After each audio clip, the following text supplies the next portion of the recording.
Okay, everybody, it's Clutch here from the Select Motorcycle Blog, and we're going to talk about T CLOCS today.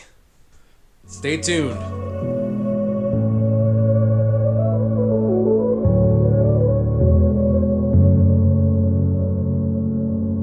Once again, it's Clutch here from the Select Motorcycle Blog. Welcome back. So today I'm talking about T CLOCS. Now I'm not going to, here's the thing, I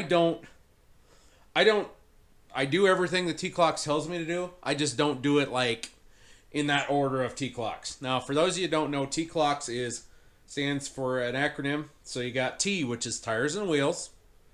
Controls, which is the C, controls. You got lights and electrical, L. Oil and fluids, O. And chassis and side stand, the C. Now, what I do with it, I basically do... I accomplish all that, but here's the deal, and let's be honest. I'd be willing to say the great majority of motorcycle owners do not do a complete full T CLOCS every single time they go ride. Now, I'm betting about 4 or 5 of you are going to chime in saying you do it all the time, which is fine. Okay, cool. So there's 5 of you. This video is probably going to get 30 to 40 views. So the law averages states that, yeah, the great majority of you don't do a full T CLOCS when you go for a ride. Now, and I'm one of them as well. Now, I'm not saying you don't check any of this, and checking it's dumb. No. Absolutely, you still need to check all these things out. But, like I said, I'm going to explain to you how I do it. So I've got, and you're going to see some checks here. So, what I've got here, so you got daily checks, which is checks you're going to do every day. You got daily before, daily after checks. Also, you got during operation checks. And then also, I have weekly checks.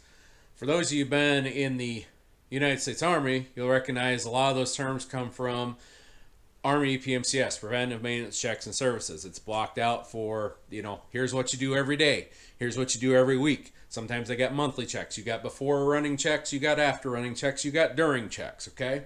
So, you got all those checks you have to do. Now, so I'm going to go through how I do it. So, now for me, first of all, this is an anomaly. Usually my bike is not parked inside overnight. Usually it's under a cover. So, pull the cover off, and one of the first things I always check as I'm coming into it is I look just kind of for anything obvious as I'm walking up to it. That's basically all you do. You just you're just looking for obvious stuff. You're looking for, leaks, stuff like maybe a flat tire. You're looking to see if you got any leaks, if you got any fluids kind of underneath, if you got any puddles of coolant or oil or something like that. You're looking just for obvious stuff that's like, hey, that doesn't look right. Like, hey, why is my mirror missing? Or, why is my radio antenna broke off? Or, just any kind of stuff that just doesn't look weird. And some of that just comes with experience. So, and usually for me, for my daily check, that's usually the one check I do right there. Other than that, I get on the bike, I make sure it feels right, I'll turn the lights on, make sure, yep, I got a headlight, right, and basically I'll start and go.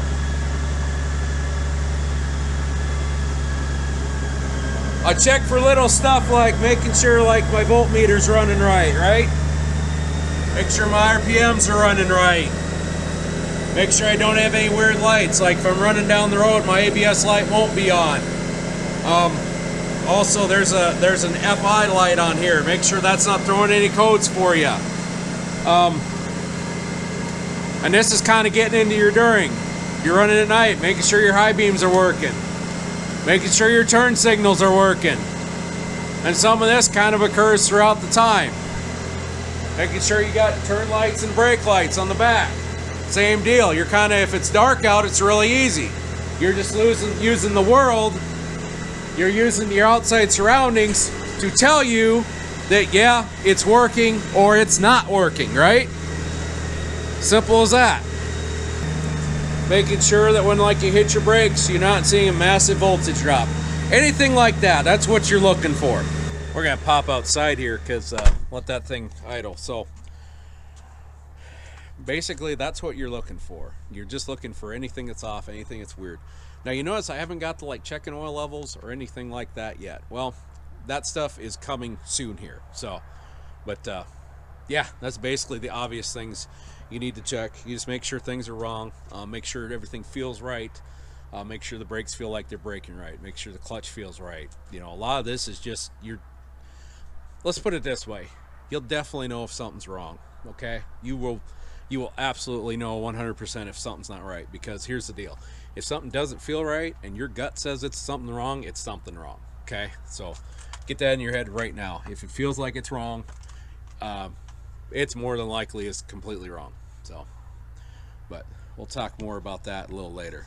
A few moments later. All right, so you're done with your ride, right? This is where the after stuff comes in. Obviously, you're going to do this kind of beforehand when you go, but this will be a good opportunity to check your stands, right? Make sure they're working right. Obviously, if there's an issue with your side stand, you're going to know it the minute right before you take off. But if something happens down the road too, that's a good time. Like if it's binding up or stuff, figure out what's going on with it. Also, if you got a center stand, depending on how you park it, I usually park it up on the center stand every night. We'll pop around the center stand. Now, one nice thing about the center stand is you put it on the center stand and you got one, it makes checking your tires a lot easier. So, this next check here, this is where we're getting into your weekly checks, right? Now, for a weekly check, this is where I will check like my oil. I will check the air in the tires, stuff like that. So, now obviously it's going to be different on all of your bikes, your individual bikes. There's my oil weekly check. We check my oil every week. Whenever I'm in here, I just kind of just glance up at the brake reservoir, make sure, yep, I got brake fluid in it. Also, I'm looking for anything obviously that's not right with the cables, anything like that.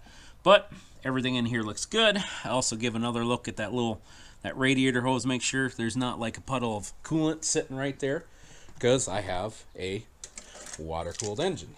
The other thing is too, I do have a radiator check. A coolant check, I'm not going to check it for you today because on my motorcycle, I am required to check it when it's at full operating temperature. We have not got it to full operating temperature, so usually once a week, I always just make sure to give a check of the proper level of my coolant when it's all said and done for the end of ride, or do it somewhere down the line, you know. And once again, that's going to change depending on what motorcycle you have. For example, on a Honda Goldwing, it is a full temperature check. It's not a check when it's cold. Meaning, don't check it when it's cold and fill it up to the whatever full is when it's cold, because here's what's going to happen to you. Eventually, it's going to get too warm and there's going to be too much pressure in there and it's going to start blowing coolant out of the side. I've never had it happen before, but I had a friend of mine happen to us when we were on Pikes Peak. All of a sudden, comes around the corner and just blowing coolant out the side. And, well, come to ask, he's trying to figure out what caused it. Well, after talking more and more, we figured out the reason it blew out of it is because, well, he had the coolant reservoir way too full.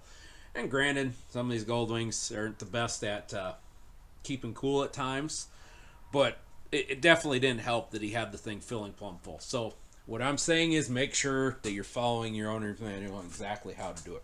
Now, tire-wise, what are we looking for with tires? So we're going to start here with my rear tire. And so, one downfall with the bike on is I kind of got to slide this. So, I'm going to slide this, and I'm kind of just checking it out. Because it's on a carpet, I'm just going to go ahead and just, slide it on the carpet. It should be fine. It won't hurt it too bad. And you're kind of just looking at the tread. You're looking at the whole tire overall the whole way. Also, don't forget to give yourself a little air pressure check. Now, when you're checking air pressure, make sure you're checking it when the tires are cold. And what I mean by cold is the bike hasn't been running down the road for a while. Generally, this is good checks for like a Saturday morning or like a day off where you ain't got to be to work. Because, sometimes it's impractical to check your air every single day. So I check it once a week. And, yep, as expected, I do need some air from the back. But we're going to run right along here. And we're just going to keep looking at this tire, making sure there's nothing really obviously wrong with it. Everything's looking good so far. The rim's looking good as well. Also, you kind of want to just make sure there's nothing binding up. you don't hear any weird noises. I mean, you're probably going to hear just a little bit of, probably some sound from that little bit of rub you get with your brake disc when you're not running down the road. You'll hear sometimes a little bit of noise. You might have a little bit of run out on the rim, but basically you're listening for anything like terribly bad binding up is what you're looking for. Chunks out of the wheel, stuff like that. So let's go to the back tire here. Okay, same deal back here. You're looking for obvious issues. So kind of giving a look inside the rim here. Just kind of run it down the line, get it once over. This is where having the center stand is really nice. It makes this check a lot easier. So we're going to check this side. Okay. Now we're going to check this other side here. If you're trying to figure out a place that you want to go and figure out your marker for, hey, this is how it's going to go, or this is where I got to be, just find just a visual mark and just stick with it. What I do a lot is I use the valve stem. That's probably one of the best ways to do it.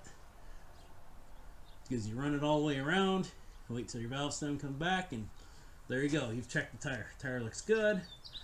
I'm here. I'm going to kind of give just a once over on my final drive. Not everybody's got a final drive. A lot of you got chains or belts. This is also a good time to kind of check that out. Make sure you're good to go. Looks like we got a little bit of coolant leaking. Guessing some of that's coming from the fact that it's been cold overnight. And Honda's these gold wings kind of have a tendency to leak just a tad.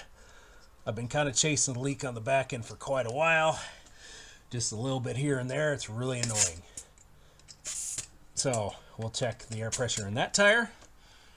See where we're at. Actually, that one's sitting pretty good, but I'm going to pump a little more air into it because I like to run a little heavier on the pressure. So as far as pressures go, that's kind of your personal preference. Don't go any less than the recommended. You can run right up to the max if you want. Kind of depends on what kind of ride you have. When you run into the max, sometimes it'll affect your handling a little bit. It's all personal preference. I'm not going to explain the details of it. There's actually quite a few videos out there on how to find that point. I would suggest you check one of those out. But there's our weekly checks right there. And yeah, that's about it. Otherwise, all the other checks I do are kind of as we go through, as I'm doing stuff on them. Yesterday when I was chasing that, I had to tighten up a radiator hose yesterday. I had to pull the fuel tank. Well, since I had all this stuff off of here, I took that advantage to kind of check everything else that was underneath to make sure all was good to go. And that's kind of how you got to do it. And that just comes from time and experience. So, and that's really about all I got for checks. One more really important check on your weekly checks. We're gonna pull this cover off right here. And come on.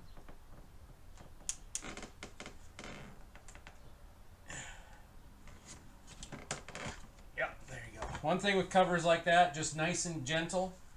Get some force on them, and they'll pop right out. So, one last thing you're gonna want to check is your batteries. Kind of just, you got anything else on them, any accessories, make sure that it's, the cables are good and solid in there. Make sure that they're not flopping around, they're not moving. A good solid battery cable should be solid. Make sure those are solid. If you're having intermittent issues with, let's say all of a sudden you ain't got power, or you got power 1 minute and no power the next, check your battery connections. Chances are they're probably loose. Or you can check your grounds as well. And since I'm in here, I just do a double check. Just one more, just good once over. Make sure there's no big major issues that are sticking out, which I don't really see any.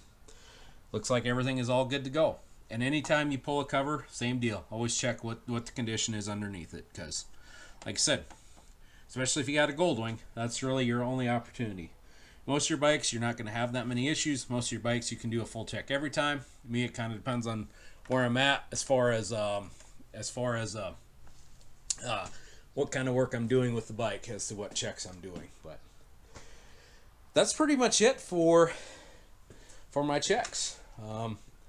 And we've pretty much accomplished a full T CLOCS check. Like I said, it's not perfectly straight down the line of the T CLOCS, but this method, it's a good workable method. I've been doing it this way for many years. I have not had any issues. Really, the only issues I've ever come up with has been stuff while I'm running down the road. I had a battery connection issue a few weeks ago, and basically all my power was gone when I hit the brake lights, or the brake pedal, brake lights, anything like that. All my power was always gone every time I added more power to it. So, and I checked the battery connections, and I had a bad battery connection. So, quick, simple fix. Another one I had, this was several years ago. Rode to work in the morning, and this is where sometimes a visual check will come back to bite you. But I rode to work one morning and hopped on, and all was good. Well, then, about the time I got to work, I took a turn, and it felt like, man, it really felt like the front end was really, really heavy. And just did not feel right, so I'm like, well, I need to check the tires. And sure enough, I put a pressure gauge on the tires. I was at 20 psi. That tire was supposed to be at 41. So when I say, hey, if something doesn't feel right, it's probably not, that's exactly what I mean. If it doesn't feel right, figure out the issue right away, because you don't want to have that come up any other time. Also, if you're going to go on a trip, like if you're going on a long trip, you're going to do the full T CLOCS regardless. You just do the full check for that, because, well, you're going on a big trip. You want to make sure everything's on the up and up. This checks I do here, they're more of set up for like me, where I'm a motorcycle commuter. So during riding season, I'll ride to work pretty much every day. So that's where this is more geared towards. Also, if you haven't rode the bike for a week, guess what? Just do the full checks. Just do the full checks regardless. If you haven't rode for a week. And like I said, you can add or subtract. There's nothing wrong if you're one of them that's like, you know what, I want to check the air pressure every morning. Hell, go for it. Just gotta make sure you add that into your commute every single day. But otherwise, there's your rider's manual of common tasks, dealing with your motorcycle checks and your T CLOCS inspection. I'm Clutch from the Sodak Motorcycle Blog. Make sure you are subscribing to our blog. Hit the bell icon so that way you can be notified of new videos. And also, if you like this video, hit the like button. Feel free to comment, and we'll talk to you later.